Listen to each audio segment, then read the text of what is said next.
going to be reacting to Robert Plant full interview with the House of Strombo.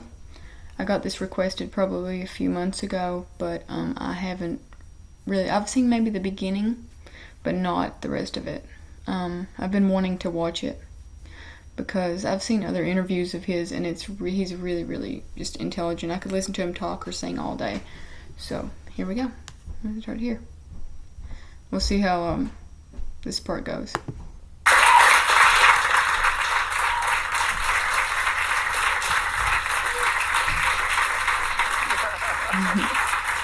Hello, Robert.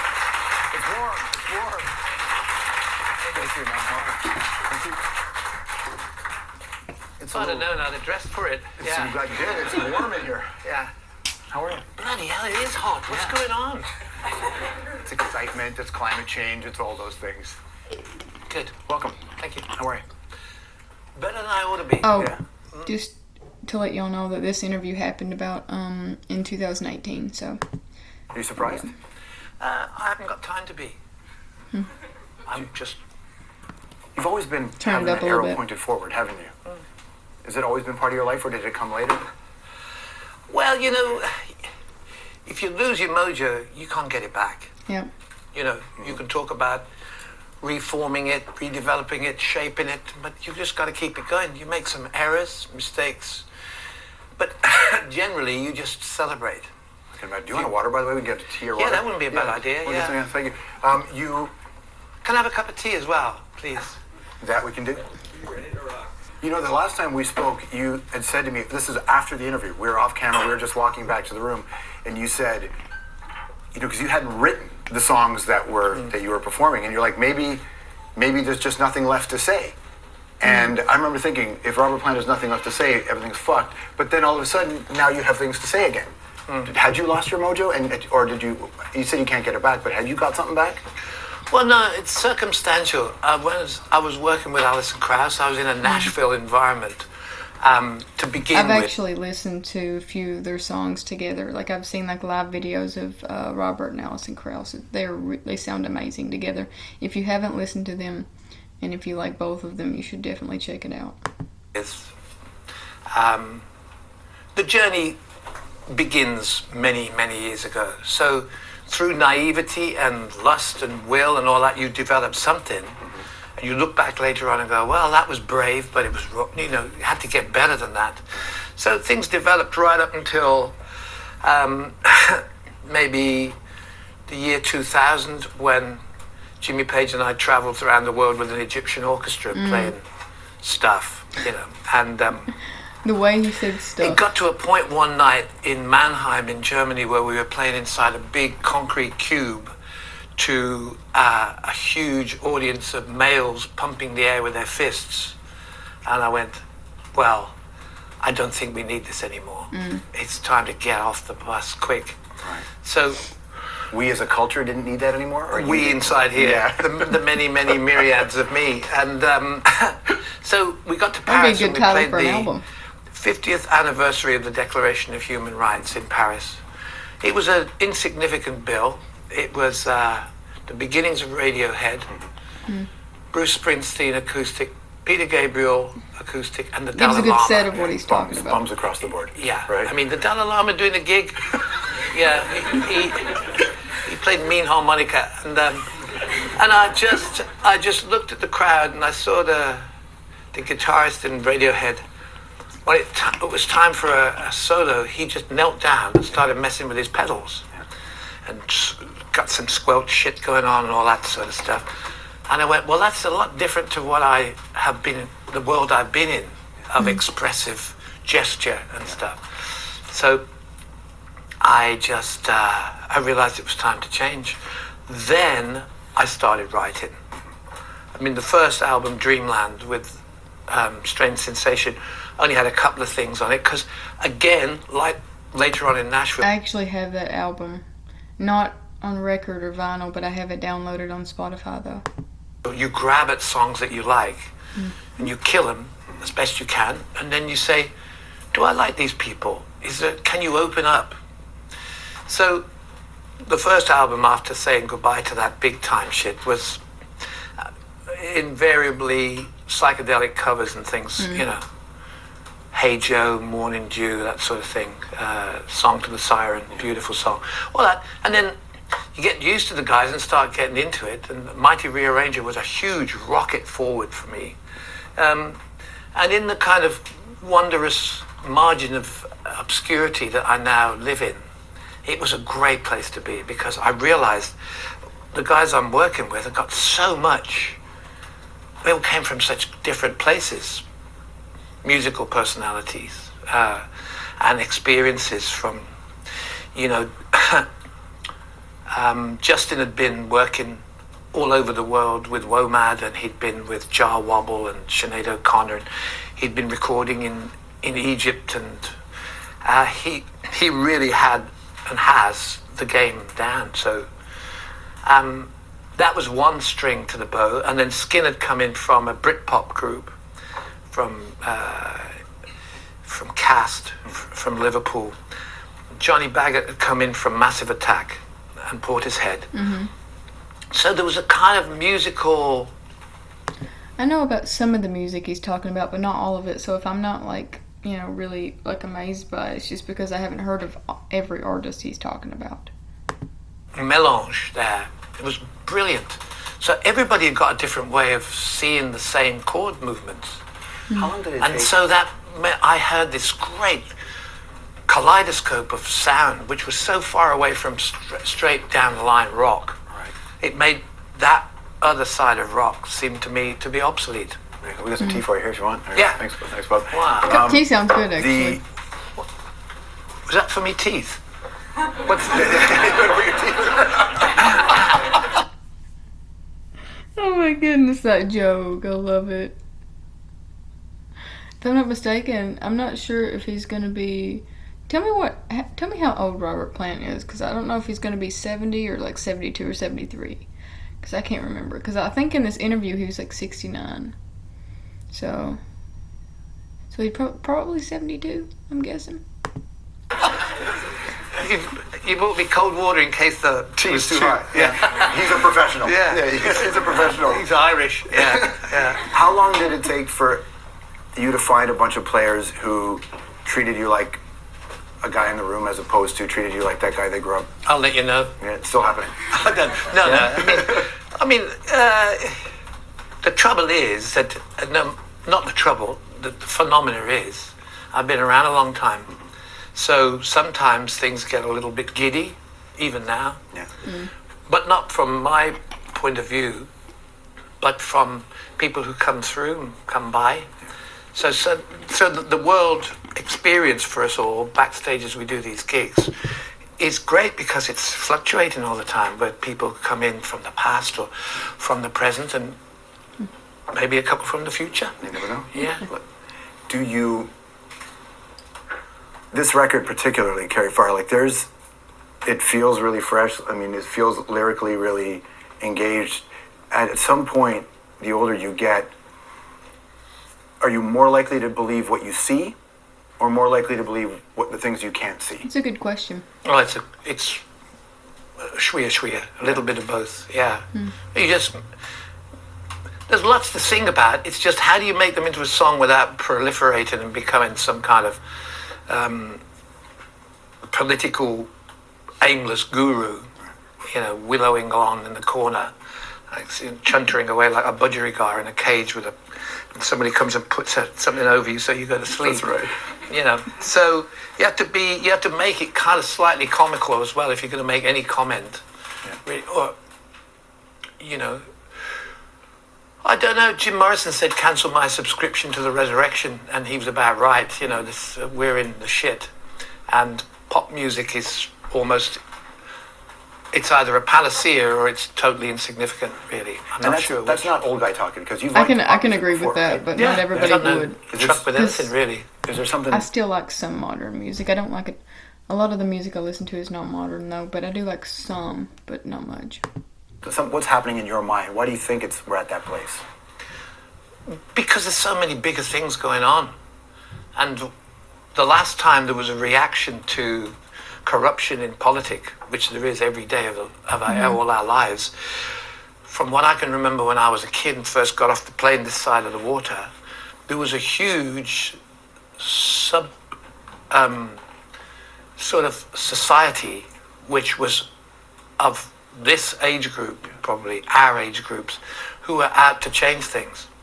And so there were moves afoot where, you know, there were people who were actually making politicians move in different directions, which was great. And it was by force of arms, and it was by media, radio, underground radio, Yep. the whole deal of... And that sounds like some sad old hippie talking, and it is. Because it worked. Because it worked. Because it worked. I just interviewed John Prine, and John Prine said... Brilliant. He's amazing, right? Yeah, he summed it I all like up John with Prine. quite a twinkle, That's yeah. right. Stunning, yeah. And he said that he thinks the cars are shit today because the pop music's shit. But the radios make them sound even worse. Yeah. He's like, you need that. Everything needs. It's a holistic approach to a movement. It's a holistic approach to art. Everything kind of has to work together and feel meaningful. Yeah. I agree with that. But what are you going to do when everybody's after a cheap trick? Yeah. I mean, media, record companies, everybody's neurotic. All these guys who commandeer music are looking behind them because they can smell their demise. They can smell the Spanish Archer, the elbow. They're going to get... if they don't perform in whatever kind of commercial way is expected, they've gone. You know, record companies, or whatever they're called now, don't give artists very much time to bring it on home. Otherwise, they're out, they're gone, you know. And that's really a shame, because that, never mind... Feel free to use any of those lyrics in any of your answers, by the way, for the rest of you. That's it. I was waiting for him to say wasn't one of something mine like anyway. that. Which is, you made it famous for a lot of people. Yeah. But It's so early to be funny as well. I agree, I'm tired. In my life. in your life, I'm Yeah. just gonna... So when you have this prospect of chasing that kind of that moment, that fame, that cheap trick, it can sort of sully intention, right? Because you can see something. Whereas if you're making it just to make it, you might stumble onto something more magical or mystical. When you have the success you've had, how do you actively try to shut all the shit out so you can still find the magic? Oh, no. I'm already at that place because, you know, every dog has his day. That was one of mine, by the way. But I mean, so you know when your time's gone. You know when the heat's off, and you can do basically. If you got support from people, great. But if you haven't, great. So you write accordingly, you sing accordingly, you play with the people that make you cry when they're brilliant, and that's a far cry from trying to be loved. But the heat's off you because you actively keep it off. We were Bob, the guy brought the tea, and I were talking yesterday about how we don't know anything about you. This is the interesting thing about I don't really know anything as Robert about him. Plant, and the guy I'm a fan, from but I Zeppelin, don't and know the guy anything who's about made him, more though. records after Zeppelin than during, and found good different point. ways. People don't really know that much about you aside from what you would have read in Hymn of the Gods, and that you were a kid then, and if that was even true. It's amazing stories you can sell for $1,200 full of heroin. Yeah, that's a lot of money worth of heroin. Yeah, but it was then. Yeah. But who cares really? I mean, I really, really care. But at the same time, I don't care. Right. I care about getting what I care right. Right. And then beyond that, Same here. you can fish. I mean, I've spoken to you before, not in this intimate sort of sauna. Yeah. But Intimate sauna. I'm the air conditioning here. I thought it'd be better for the environment, but that was a mistake. Yeah. Environmentally conscious lighting. Yeah. So I know that it's worth the conversation, but whether or not it's having a blind bit of difference to anybody I might see in the airport in Calgary who asks me either where's Alison or where's Jimmy, and I'd say they're cohabiting, or something like that. So I mean, they're not going to know about Carry Fire because the forces that be won't give it any air. So you become guerrilla. Carry Fire is one of my favorite songs as well, and I really like the album too. Let's keep going. You have You to. know, and I like that. It must be exciting. It's funny because you can start off a show with a Zeppelin song and the people go mad and that, and then you go into something I really hold very dear, like Turn It Up, which is about Yeah, it's a good song though. the whole shit of North American radio and the corruption within it. And you can feel the audience go, ah, oh. And then they have to wait. Right. And do you like that play with them? Well, it feels a bit weird, really. It's like a kind of weirdest foreplay that gets us to the end of the night. Yeah. For the big finale. But Yeah. you could play any Zeppelin song, even ones that maybe no one even heard back then, and people will lose their mind. No. Do you play Really? Zeppelin song and it falls flat? More or less, yeah. Really? Wow. Yeah. Which song falls flat? Well, we have mutated one or two songs. Okay. So we were doing Misty Mountain Hot with some film of brutalities in the late 60s and stuff. Oh, that would do it. And, and a weeping Statue of Liberty at the end and all that sort of thing. And that did leave one or two people cold. Is that one of those things you do or don't care about? Well, you know, it's entertainment. You know, I do believe that, you know, it's really about people. I go to a gig, I want to feel good. And at the end of it, I want to know, wow, that was really great. You know, I don't want anybody faking it just for the sake of putting some more bums on seats. Right. Yeah, I get the point. Let's be loved again by everybody. Because at this time in my life and career as a singer, at least, there's only one way to be big. And which way is that? The way I can't find. Is it the way? But do you want to? Are you searching for it? No, not anymore. Were you for a while? Yes. But under my own flag. Yes. Well, you'd said to me that when Zeppelin ended, you were like 31, 32, and you're looking at the rest of your life like, now what do I do? And you said the shadows behind you were taller than you needed them to be, and find my way. Can you pinpoint an era in your life when you found, oh, this is my flag that I can hoist? Oh, many times, yeah, all the time. With each project, otherwise it doesn't exist. There's not a lot riding on it, really. If it's not substantial and it's not the best I can do, or it's not covered in love and, you know, Yeah. demonstrative stuff, I get what he means. It doesn't exist. There's no wallpaper. In the art you consume, is it the same way? The literature you read, the things you watch? I watch a lot of soccer. Do you? Yeah. Do you watch Game of Thrones? No. No? I got offered a part in that. You know, I think Yeah. And you said no? I think I remember hearing about that too. I think I remember hearing that he got a part in Game of Thrones. Yeah, well, I don't want to be typecast. He doesn't want to be typecast. I started that shit off with go back to immigrant songs. Yes. And Led Zeppelin being a part of a cultural exchange in Iceland with the Icelandic government. So they didn't really know what they'd invited onto their little island. And so on the way back on the plane, I started thinking about, because I love Western European history, you know, from maybe the Bronze Age up through all the old religion, the great sort of when we were really in touch with our earth. And so the Viking thing was obviously... I like learning about history and so stuff that like whole that too. idea of playing in Iceland and experiencing this amazing landscape and people.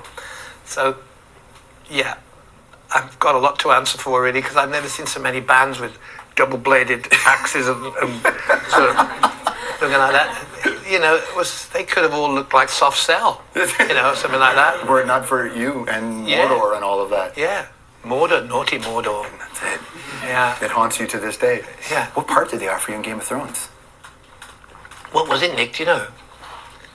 No, they haven't decided. Yeah, I thought I got to ride a horse and go. I hadn't got time to grow the beard, really, so... No, but I mean, that's silly. Yeah. What's the most exciting song on the record for you to play on Carry Now? Fire? Yeah. Carry Fire. Yeah. Title Itself. track. I really like I mean, that there's a song lot of dynamics in the song, so there are... we did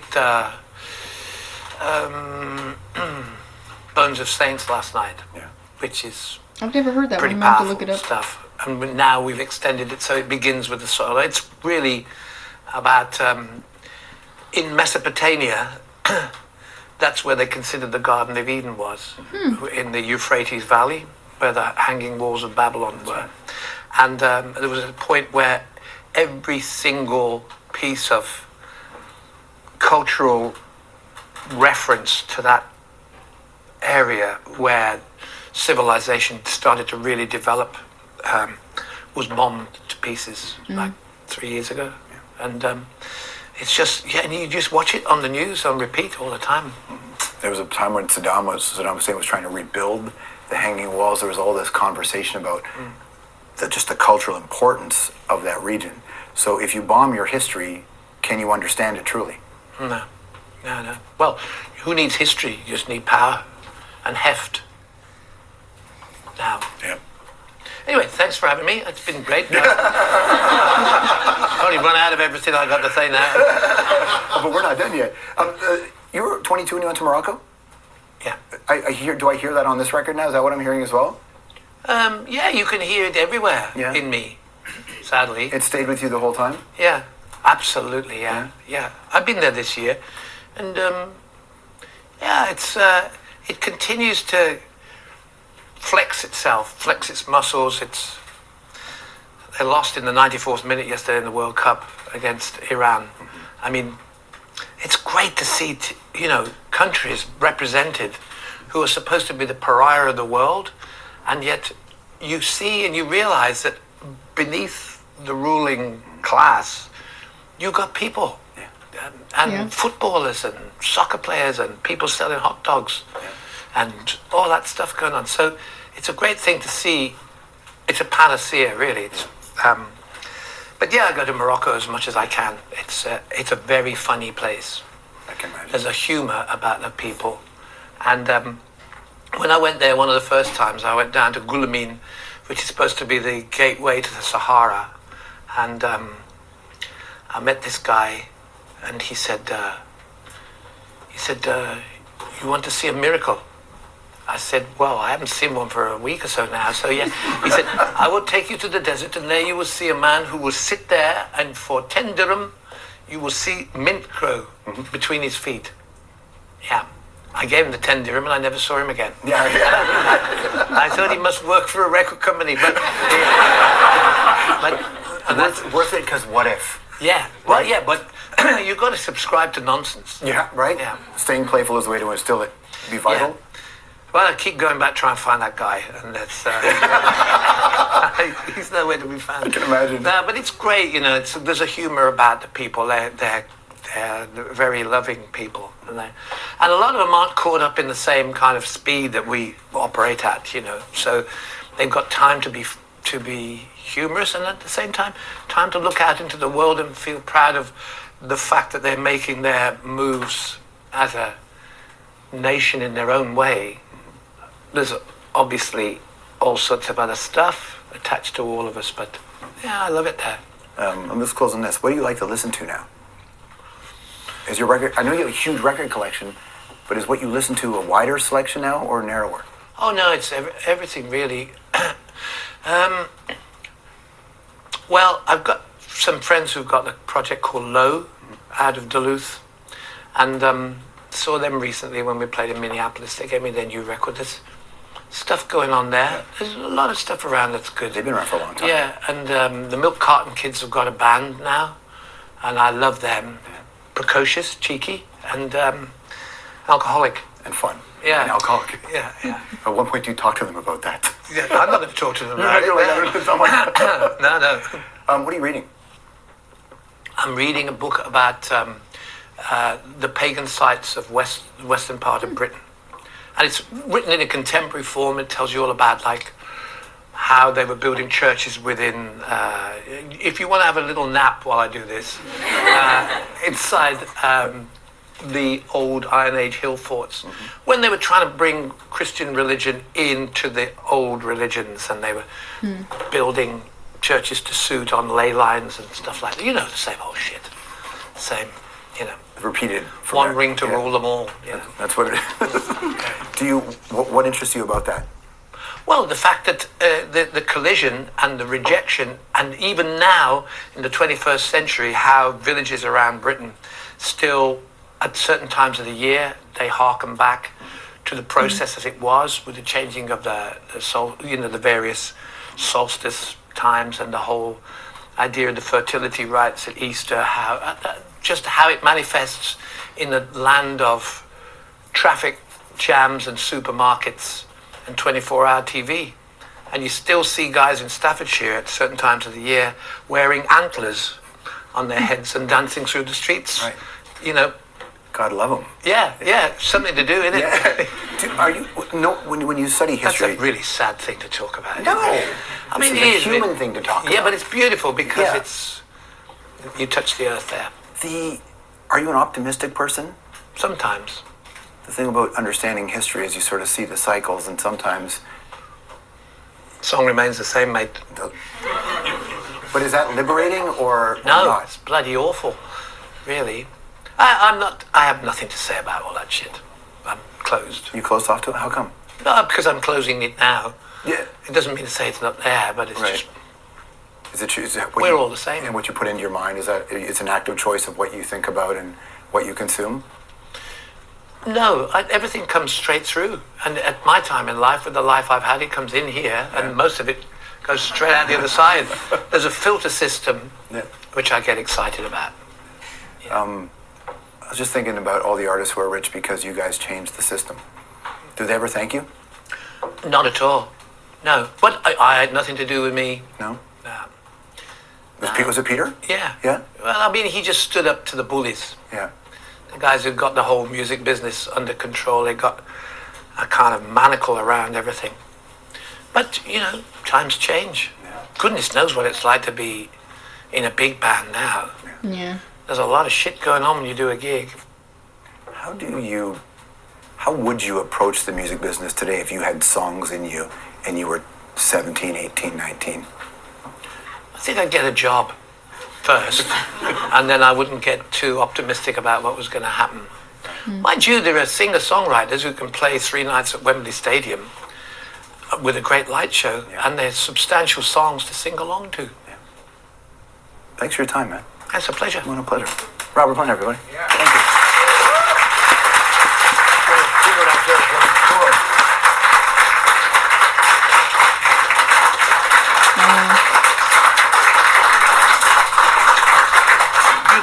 You can all put on dry clothes now. That's right. Okay, that was a really good interview. I usually don't react to like really long interviews. This wasn't super long. It was about 26 minutes. That's not really too bad. But I really did enjoy that interview. It was very interesting. I could listen to him talk or sing all day. He's a very intelligent man. And I really enjoyed their conversation back and forth and about like Middle Eastern culture and like just all these different history related things and how like Indian music and Moroccan and music and everything else kind of you can hear it in his music a lot. And the song Carry Fire is actually a really, really good song, and I really enjoy. I think the first time I heard that song was about a year ago, and I really like it. But I haven't listened to everything on that album, so I kind of want to go back and listen to certain songs on the album to get a bigger feel of what he is mentioning in this. So thank you all for watching, and if you enjoyed this, please like and subscribe, and stay tuned for the next reaction video.